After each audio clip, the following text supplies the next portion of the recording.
Matinding trauma ang dulot ng nangyaring pagpatay sa isang motorista sa Makati sa kanyang pamilya. Live mula sa Makati, nasa frontline ng balitang yan si Ria Fernandez. Ria, ano na ang nangyayari at kamusta ang pamilya ng biktima dyan? Ruth, abala ngayon ang mga naulilang kaanak ni Aniceto Mateo Jr. Siya yung nabaril habang nagmamaneho ng isang multi-purpose vehicle pa southbound sa EDSA Makati kahapon. Dadalhin kasi nila ang mga labi nito sa kanilang bahay sa Tarlac bukas. Sa ngayon, tumulak muna sa mga pulis ang pamilya Mateo para sa autopsy report. Nakapila naman ang mga labi ngayon dito sa punerarya para sa embalsamo. Tinatayang mamayang madaling araw na makakaalis dito sa punerarya ang pamilya Mateo patungo sa kanilang bahay sa Barangay Baldios, Santa Ignacia, Tarlac para doon iburol ang biktima.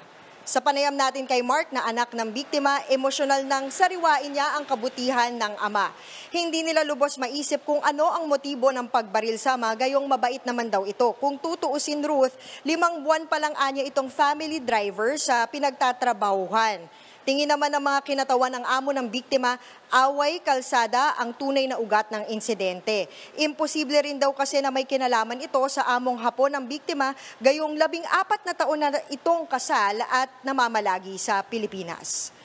Ruth, sa death certificate ng biktima, tama ng bala ng baril sa lieg ang ikinamatay nito. Ruth? Ria, yung binanggit mo kanina na paniwala rin ng pamilya na road rage lang ito, pinaninindigan ba nila yan? Wala na silang ibang nakikitang motibo kasi yung iba sinasabi baka possible pa na may ibang crime related to that. And also, ano yung naging reaction nila na nahuli na itong suspect?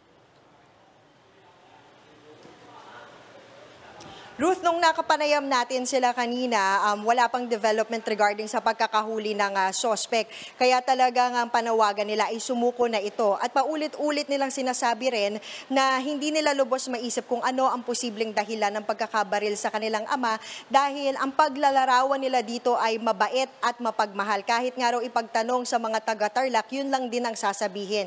Ang sabi pa nung anak niya na si Mark, kahit nung bata pa sila, wala siyang naaalala na alitan ng kanyang ama. Tinanong natin kanina yung isa sa mga kinatawan ng amo ng biktima at yun din ang pinaniniwalaan nila, away kalsada ang ugat ng insidente at nakikita nila na walang kinalaman dito maski yung mga amo ng biktima.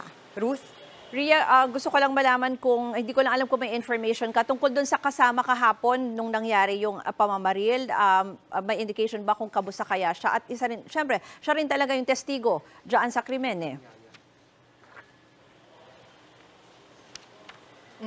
Tinanong natin kanina yung kinatawan ng amo ng biktima kasi 'di ba ang kasama nga nung biktima ay yung kasambahay at yung bata na anak sa sasakyan.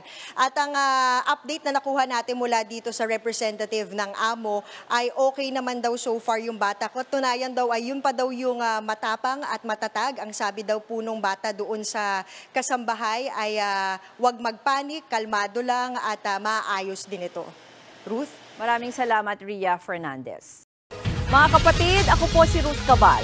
Maging maalam at may pakialam sa mga may init at rumaratsyadang balita sa Frontline Express. Para maging updated sa balitaan, mag-subscribe lang sa social media pages ng News 5.